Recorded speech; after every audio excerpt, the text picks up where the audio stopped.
News First starts now with First Alert Weather. Well, the rain has cleared out by now, but tonight we are preparing you for a major cold blast on the way. Good evening. I'm Sydney Stallworth. And I'm Victor Williams. It seems like if it's not one thing, it's another. Let's go ahead and get you right out to First Alert meteorologist J.D. Dishroon standing by with when we'll see that cold front. Hey. It's coming in as we head through the next few hours, so get used to it. We got some big changes on the way. First Alert weather day tomorrow for much colder air in place. You'll notice that in the morning hours with temperatures back in the 30s and 40s. In fact, take a look. As we go through the next several days, we're going to continue to see temperatures fall. We'll be back down into the 40s as we get into Monday and Tuesday. Now, as we take a look, here's the big picture. We have this front moving through. Moisture still wrapping around the backside, so a few isolated sprinkles possible for the next hour or two until it does. And then when it does, we see those temperatures drop like a rock. We'll have more in-depth analysis of what you can expect tomorrow morning, hour by hour, coming up in just a few minutes.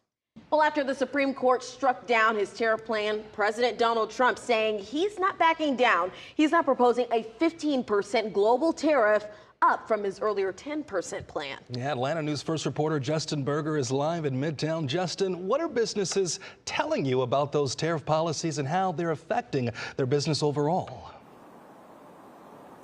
Yeah, Victor, so we actually spoke with businesses in two different industries, furniture and food. The reality of tariffs playing out differently for these two Metro Atlanta businesses. I'm getting a lot more inquiries and through different channels than I had been before. Laura Sissoko founded Atlantic Fine Woods 15 years ago.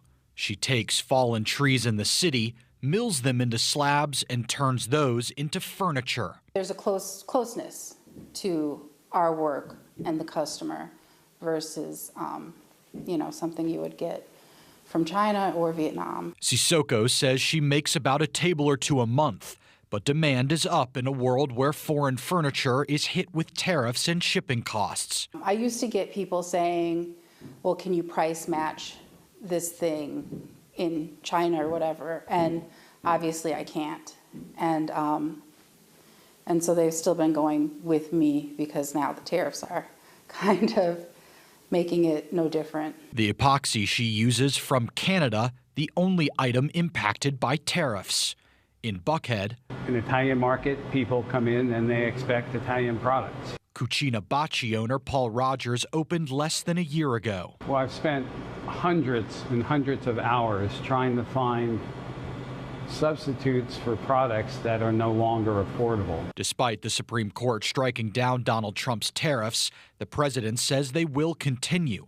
However, the legal authority he is aiming to use will only allow the tariffs to be imposed for 150 days unless Congress extends them. I'm hopeful that things will change for the better, but right now we're still stuck with the stock that we've paid high prices for. So it's going to be a long time before a small business like ours starts to see the benefits of the tariffs again. Now, this new tariff is set to take place on Tuesday, the same day as the State of the Union. We're live in Midtown Atlanta. Justin Berger, Atlanta News First. Justin, thank you so much. Well, tonight, outages at a Midtown apartment complex and hotel have forced residents to leave, and it comes after 10 days of power outages and now a water crisis. Atlanta Fire Rescue evacuated people staying at 12 Midtown after a power outage led to unsafe water conditions. Now, we first reported on the outage February 12th when management told residents the issue could involve underground cables or transformer components. Residents say they lost power again this past Thursday. Fire officials say the evacuation will remain in place until clean water is restored there. Right now, people are left wondering when all of this will get resolved. They're updating us much as they can, but it's kind of like the gray area. It's not, don't really know when it's going to happen. Now, we've reached out to the building for more information and how long this could all possibly last. We're waiting to hear back. Now at 11, family, friends, and members of the Athens community coming together to remember nursing student Laken Riley. Riley, an Augusta University student, was killed while jogging on the University of Georgia's campus about 2 years ago. Authorities say that the suspect was in the country illegally.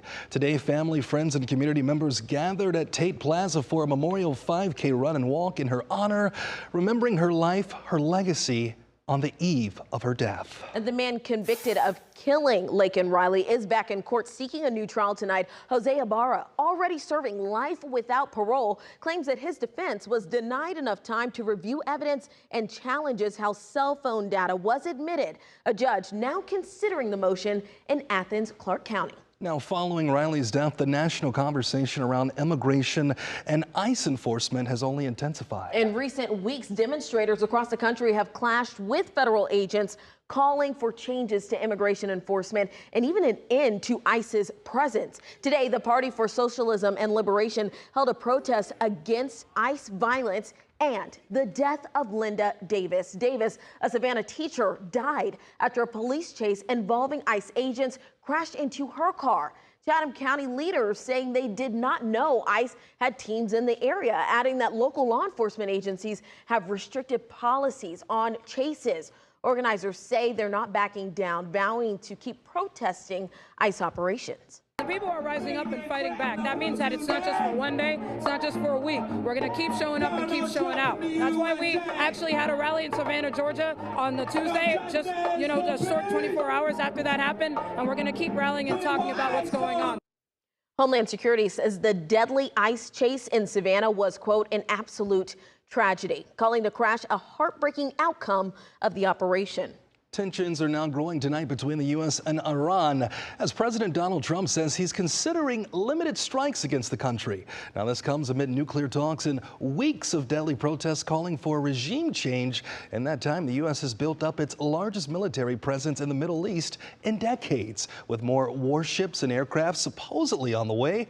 Democrats are now pushing for a resolution that would require the president to get congressional approval before launching an attack. And today in Atlanta, demonstrators showing their support for those killed during the anti-regime protests. They gathered along the Beltline for a candlelight vigil. The Iranian community of Georgia planning the event and saying they want to raise awareness of what they call an ongoing human rights crisis. Some demonstrators also weighed in on possible military action from the United States. I don't believe that foreign intervention is the path towards freedom. Having someone bomb the Iranian people is not going to bring freedom. We want freedom for and by the Iranian people. CNN reports the U.S. could launch strikes as soon as this weekend, and that top national security officials met in the White House earlier this week. Well, new tonight, Atlanta police may have prevented a mass shooting in the Edgewood area. That's right. It happened on Valentine's Day at the Palm Beach Restaurant and Lounge. That's in the Edgewood area. Body camera video shows officers responding to a fight inside of the lounge, and outside, an intoxicated man identified as Andre Anthony told police he had just been jumped. When his brother tried to calm him down, Anthony allegedly threatened to shoot people up, then walked to his car and grabbed a gun from the trunk. Officers ordered him to drop it, and he complied. He was arrested and charged with terroristic threats. Our newsroom tonight also working to find out the condition of people involved in a MARTA bus crash. We're told that it happened right here last night at Memorial Drive and Rays Road. Authorities tell us a MARTA bus collided with a truck, resulting in 8 people being hurt. No word on what led up to this crash. Now to Southwest Atlanta, where police are investigating a shooting that hurt 1 person. Officers say they found a man hurt late Friday at the Country Oaks Apartments on Fairburn Road. And investigators believe that 4 men confronted this man before shooting him. Police brought the man to the hospital and learned that he had been wanted elsewhere for aggravated assault. Now, First Alert weather with meteorologist J.D. Disharoon. As we take a look outdoors right now, beautiful night in Midtown, a little on the milder side. We're talking temperature still at 59 degrees. That's still 12 degrees cooler than this time yesterday, and it'll be a lot colder as you head into tomorrow morning. In fact, temperatures probably dropping another 20 degrees by the time we get to sunrise for tomorrow. That cold front making itself known. Wind chills in the 20s and 30s for tomorrow morning. And you see the wind icon here. It's going to be a very blustery day. We're talking winds gusting well over 30 miles an hour. We'll have more on that and those wind speeds coming up in just a few minutes. Well, we have a day that's dedicated to your health. Black Health Matters shows us how to take control of our health as we celebrate Black History Month. And tax time is here, and there's a new deduction that could actually help you earn a little bit more money if you earn tips or work overtime. Who qualifies and